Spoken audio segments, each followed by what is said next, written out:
What's going on, everyone? Today is not going to be like the others. No Super Cub flying, no wheel landings, and I'm not the one flying. Goodbye, Chaos Cub. But it will be full of classic Alaska beauty. We're going somewhere I've never been before, and we're going to have some serious fun. Dream big, 'cause boy, you're gonna make it. Stand tall, there's a higher road to take it. Let go of everything that you know and be wild in the mystery. Yeah. What's going on, everybody? Welcome to my channel, Chaos Cub. I'm Matt. Let me take you on adventures around Alaska and beyond. We're going to focus on backcountry flying in some of the most beautiful and scenic areas of Alaska. Flying is a way of life up here, and I truly love it. If you enjoy this channel, please subscribe and ring that bell so you'll be notified when more videos come out. Now let's get this awesome flying. I think I can feel you say.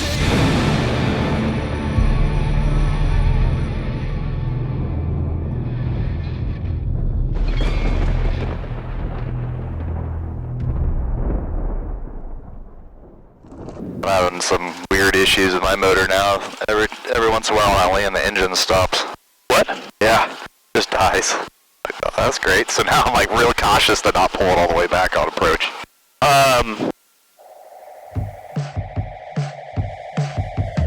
Beautiful day here in Alaska. Sun just came up a little bit ago. Totally blue skies out there, light winds, but it is cold. You ready to go? I'm ready to go. Pull me too. And we get down once we turn it. We're ready to go west, going eastbound. Of lightning. Whoa! Bring down a limb is just despite him clash. I love that this plane just really wants to fly. It's so different than the Pacer, where you're like, please get off the water, right? Today, sometime today. Today we're heading out in a float plane with the one and only Cleared to Adventure. Brett's been asking me all year to go float flying with him. Truth is, floats really aren't my thing. And before you blow me up in the comments, yes, I do have a float rating, but maybe today will change my mind. So let's jump in and head southeast out of town.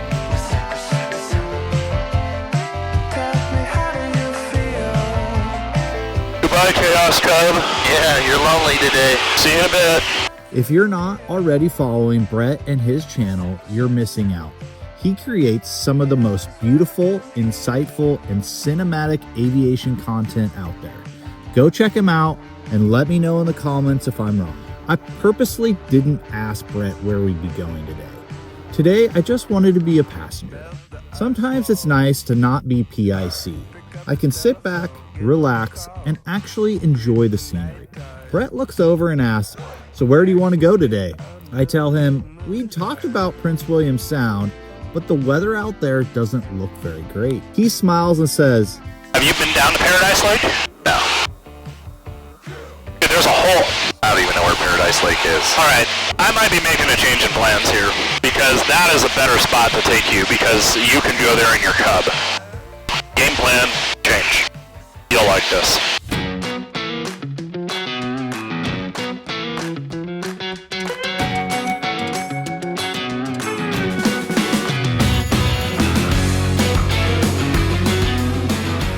At this point in my flying time up here, I know a lot of places, but I definitely don't know all of them. And I'm stoked to be heading somewhere new. As we wind through the mountains and pass the last place I recognize, my anticipation starts to build. We come up on a long, narrow lake tucked into a deep mountain valley. We fly straight over it. All right, I guess that's not the lake. I could pull it up on ForeFlight, but sometimes you just need to sit back and look out the window. How long have you been flying? I got my license when I was 30. I started training when I was 29, 30, 43 now, so 13 years. Okay. What'd you learn in? I learned in a Citabria. Sure. And I just showed up one day. I just got on their website, booked my time, like for the plane, and just showed up, and the guy was like, What? Okay, you want to learn tail wheel right away in the Citabria? I was like, yeah, that's what I want to fly, so that's what I want to learn. And it's just, you could tell he honestly saved my bacon so many times that I don't even know how we didn't like ground loop that thing. Right. Before I know it, we drop into this valley filled with gravel bars. Everywhere I look seems landable in Chaos Cub. As we pass the Unreal Lake off the right side of the 180, Brett says, "That's where we're going today." And I'm just thinking, wow, that is paradise. But first, he wants to show me something. There's a glacier tucked in back here. And if you've seen any of my other videos, you know I love glaciers. If you haven't seen Unreal Alaska, go check that out. I'll throw a link up in the corner and down in the description. The glacier literally rolls right down onto the gravel. I'm not sure I've ever seen anything like it. My mind is racing, thinking about the possibilities here. But this whole area is what I'm talking about in here. All of these little gravel bars that you can run in here. And I just look at this thinking, this is the ultimate map playground out here. Yeah, for sure. Just, you know, a new spot for you to come out to and mess around. Look for a video from this place later this summer or fall. This spot is officially on the list.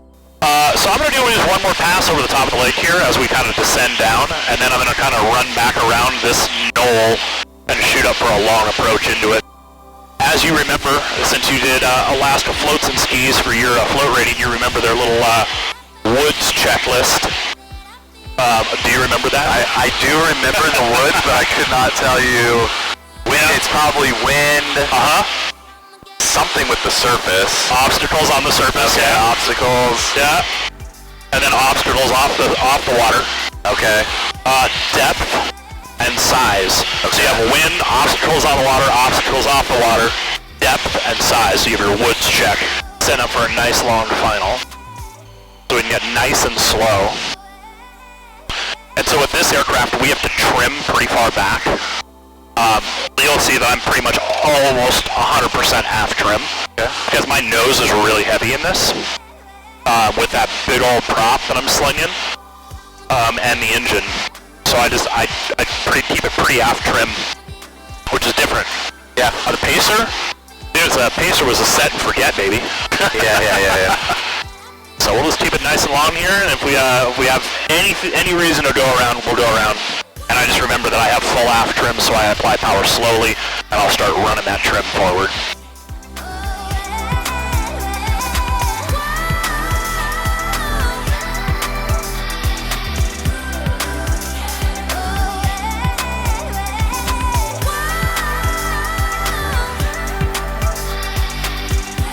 So we're just going to do the same thing here. We're just going to kind of just pull back, pull some power. I'm dropping carb heat back off. And here comes the water. Nicely done. Right here.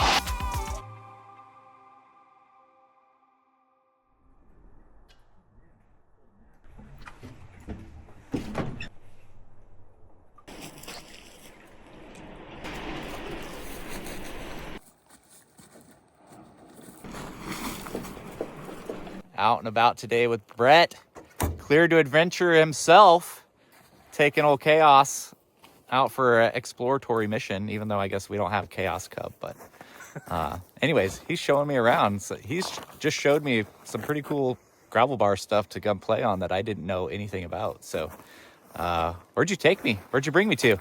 This is Upper Paradise Lake. And so the whole valley between Upper Paradise and Lower Paradise, I think for you in a Cub would be, paradise. So I want to ask a question of you guys. Do you want to see Matt next summer get into a float plane? That's what I want to put in the comments. If you want to see Matt get back into a float plane, because he says he's not a float guy, but he has a float rating. I do have a float rating. So put it in the comments. Do you want to see him fly a float plane next summer or not? Let us know. Well, let me know. I'll do it, if that's a consensus. There's a public use cabin on this lake, and nobody is here right now. So let's go take a look around.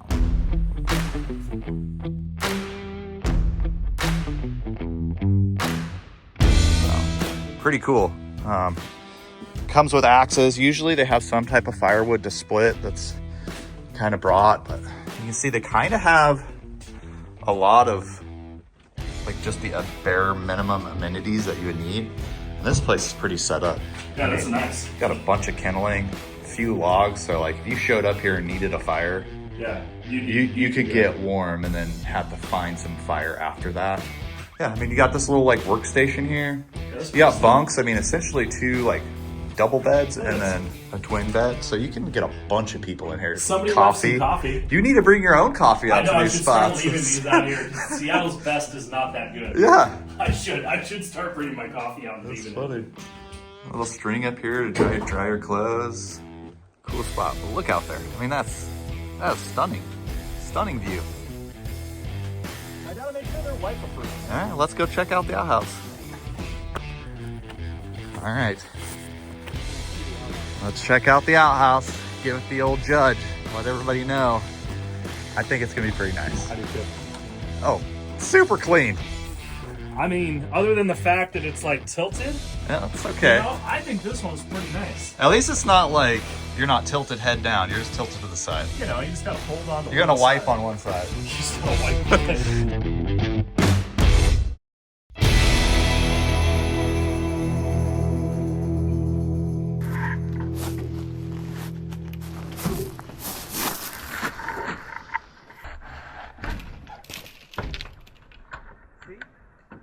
All right, you ready? Yep. Here we go.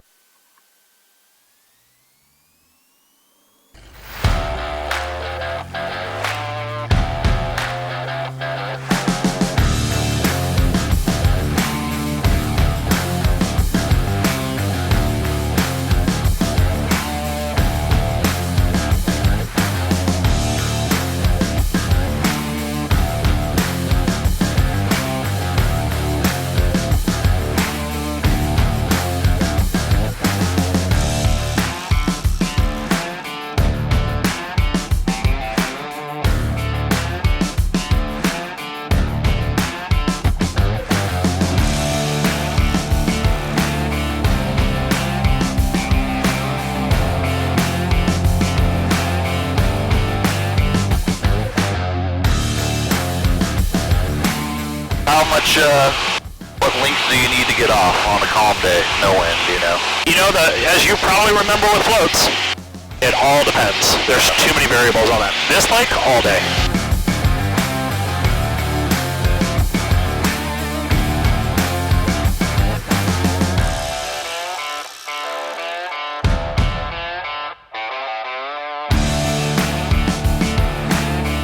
Oh man, I'm glad we got to do that today. Yeah, thank you.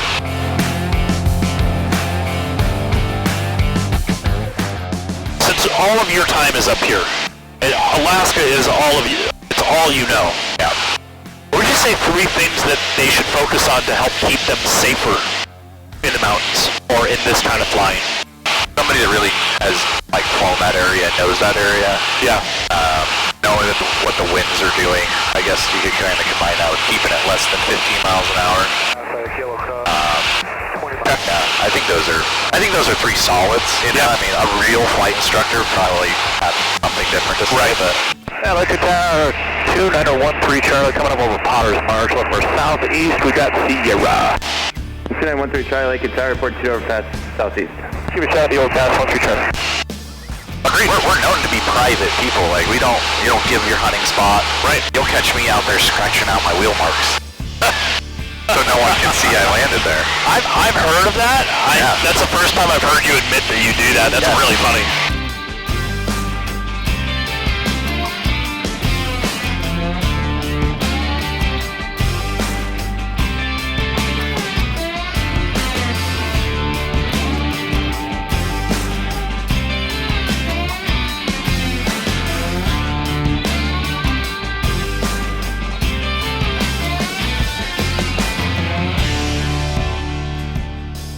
All right, back at Lake Hood, safe and sound. Brett got me out and back safe, so I was That's a win. I always have this thing that I say to all like the new people. I mean, we're not new to flying with each other, but like, well, we defied death again. So we did defy death we again. made it. So okay, so the last time you were in a float plane was like you said, like 3 years ago. yeah, if not longer, probably. And if you got your float rating where I think you got your float rating, you got it in a pacer. I did get it in a pacer. So it's a little different in this, right? It's a little bit different. Yeah, handles a little bit better. A little bit more of an airplane than the. I mean, little the bit pacer's more of still an airplane. There's some. You can can feel the power in this plane Yeah, rather than just like just barely putzing around. Yeah. So I want to bring this up again. If you want to see Matt fly on floats next season, like, put it in the comments, because if there's enough interest in it, I'm gonna force him back into a float plane. Thanks again, Brett. Yeah, no worries. Get me out. Like, subscribe, do all those things. Hit Brett's channel. I'm sure this will be on both of them at some point. But Absolutely. yeah, we'll check you on the next one.